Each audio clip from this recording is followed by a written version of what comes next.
Hello everyone, kahit naman sabihin natin na wala ng panahon para yumaman dahil sa ibang bansa gira na, pero magbigay pa rin ako ng tips para yumaman.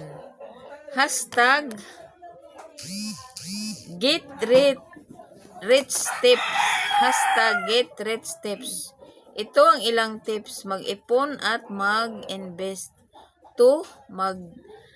Mag-develop ng multiple income streams. 3. Matuto ng financial literacy. 4. Live below your means. 5. Focus on long-term growth. Thank you and God bless to all. Okay, tips para maligtas ang kaluluwa natin.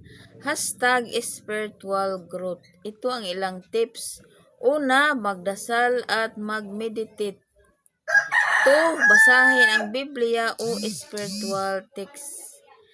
3. Maging mabuti at makatao.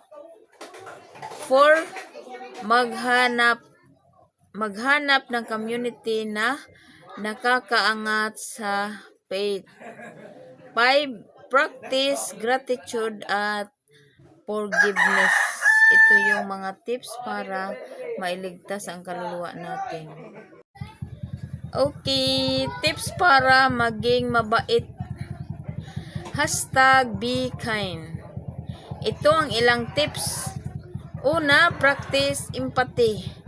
2. Listen activity. 3. Be patient. 4. Do small acts of kindness. 5. Speak kindly. Thank you and God bless to all.